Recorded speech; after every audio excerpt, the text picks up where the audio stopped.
For decades, the world believed it knew how Marilyn Monroe died. A tragic ending, a lonely night, a woman overwhelmed by fame, heartbreak, and inner pain. That was the story. But what if that story was never the truth? What if the version the world accepted was carefully shaped, quietly adjusted, and missing pieces that were never meant to be found? Because now, after years of silence, hidden letters, missing evidence, and whispered confessions are beginning to surface. And together, they tell a story far more disturbing than anyone imagined. A story not just about fame, but about power. Not just about heartbreak, but about secrets. And possibly not just about death, but about something far more deliberate. So, the question is no longer what happened to Marilyn Monroe. The question is, who didn't want the truth to come out? The mystery that refused to die. More than 60 years have passed since the night Marilyn Monroe was found dead in her Los Angeles home. And yet, the mystery has never faded. It didn't slowly disappear like most old Hollywood stories. It didn't lose its grip on people's minds. Instead, it grew stronger, stranger, more complicated. Officially, the case was closed quickly. The conclusion? A probable overdose. A case of self-harm. Simple. Too simple, some would say, because almost immediately questions began to rise. Why were there inconsistencies in witness statements? Why did certain timelines not match? Why was key evidence missing or never properly examined? And perhaps most troubling of all, why did it feel like the case was rushed? People close to Marilyn didn't believe it. Not fully. Not comfortably. They spoke of things that didn't make sense. Of behavior that seemed unusual. Of a scene that didn't quite add up. And over time, the whispers turned into theories. Some believed it was a tragic accident. Others believed it was something darker. A cover-up. A carefully controlled narrative designed to protect people who had far more to lose than Marilyn herself. Powerful people. People with influence. People with secrets. Before the fame, the girl nobody saw. Long before the world knew Marilyn Monroe, there was a girl named Norma Jean. She was born into uncertainty. No father listed. A mother struggling with severe mental health challenges. A home that never felt stable. Childhood, for her, wasn't safe. It wasn't warm. It wasn't predictable. It was temporary. From 1935 to 1942, she moved through foster homes and orphanages, never staying long enough to feel like she belonged anywhere. Imagine being a child who learns, over and over again, that nothing lasts, that people leave, that safety disappears, that love isn't guaranteed. While other children built memories, Norma Jean learned survival. She adapted. She observed. She protected herself. But those early years left marks. Deep ones. They shaped how she saw herself. How she trusted others. How she searched for love.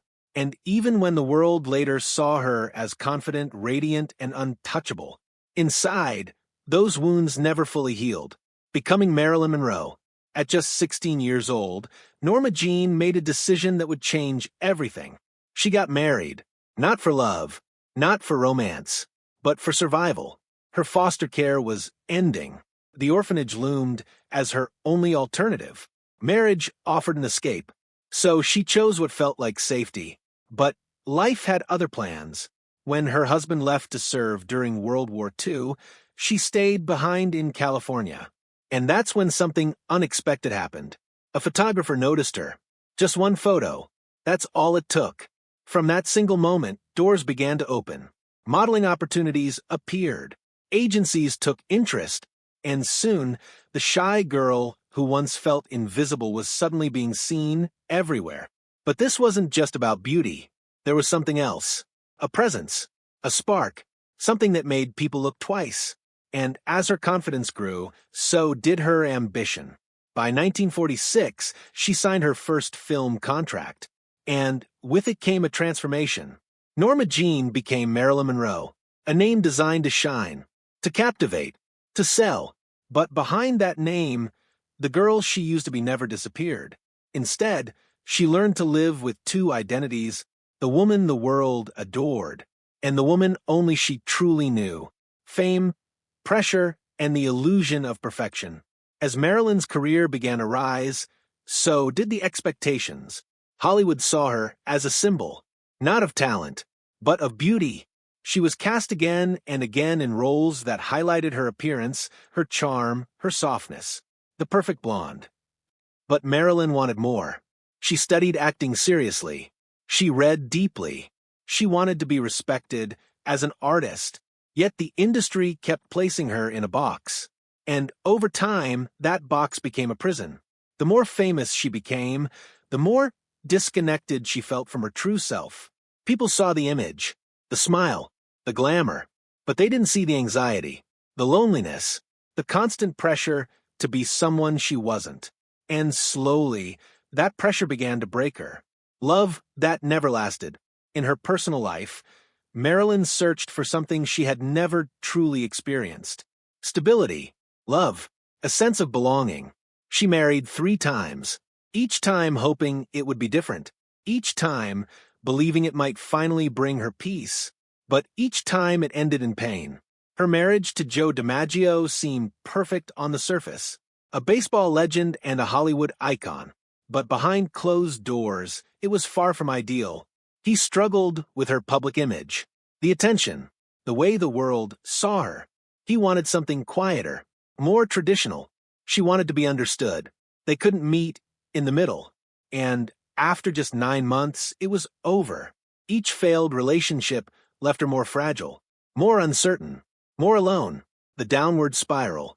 As the years went on, Marilyn's internal struggles became harder to manage. Sleep became difficult. Anxiety grew stronger. Depression deepened. And like many in her position, she turned to medication. At first, it helped. But over time, it became something else. A dependency. Her behavior became unpredictable. She missed appointments, arrived late to sets, forgot lines. People began labeling her as difficult. But very few stopped to ask why. Behind every missed appearance, there was pain. Behind every mistake, there was exhaustion. Behind every breakdown, there was a person slowly losing control. Dangerous connections. Then came the rumors, whispers that Marilyn had grown close to powerful political figures, most notably the Kennedy brothers, John F. Kennedy, Robert Kennedy. These weren't ordinary connections. These were relationships that carried risk, because in a world where image meant everything, secrets could destroy careers. And Marilyn, whether intentionally or not, may have known too much. Some believed she was simply part of their private lives. Others believed she became a liability, someone who, if she spoke, could expose things that were never meant to be public. And suddenly, her story wasn't just about Hollywood anymore. It became something much bigger. The night everything changed. According to official reports, Marilyn Monroe died late at night, alone, from an overdose. But alternative accounts began to surface. Some claimed she was discovered much earlier than reported. Others suggested she may have still been alive when first found. There were even theories that she was taken to a hospital and then brought back. If true, that would mean the timeline was altered, the scene staged, and the story rewritten. Why would anyone do that? Unless there was something to hide. The missing pieces. After her death, something else stood out.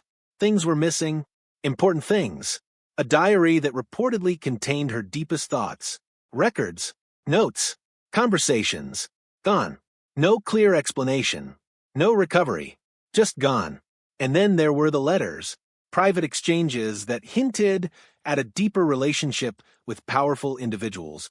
Letters that spoke of secrecy, of hidden meetings, of emotions that went far beyond casual connection. If these were real, they changed everything, because they proved that Marilyn wasn't just near power. She was connected to it. Silence that spoke loudly. Perhaps one of the most powerful elements of this story isn't what was said, but what wasn't. There were people who could have spoken, people who knew things, people who were close enough to confirm or deny the rumors. And yet, they remained silent. Whether it was out of fear, loyalty, or protection, that silence only deepened the mystery. Because silence, in cases like this, often says more than words ever could. A friend who never believed the story. Among those who doubted the official version was someone who knew Marilyn personally, someone who saw her not as a symbol, but as a human being. He believed there was more to the story, that something didn't feel right, that too many details didn't align. He spent years searching for answers, looking into records, speaking to people, following leads, not because he wanted attention, but because he couldn't accept that her life ended the way they claimed. He believed she deserved the truth, even if the truth was uncomfortable. What really happened? After all these years, we are left with fragments, pieces of a puzzle that never fully comes together, an official story that feels incomplete, and a collection of clues that suggest something far more complex. Was it truly self-harm, an accident, or something carefully planned? Was Marilyn Monroe a victim of her own struggles, or a victim of a world where power protects itself at all costs? The truth that still hides. Maybe the truth is out there, hidden in files that were never released, in conversations that were never recorded, in memories that were never shared. Or maybe the truth is something we will never fully know, because some stories are buried too deep, protected too well, and surrounded by people who have every reason to keep them that way. One last question. Marilyn Monroe was more than a star. She was a symbol, a mystery, a person who lived in the spotlight but died in shadows. And even today, decades later, her story continues to raise one haunting question. If everything we were told was true, then why does it still feel like something is missing?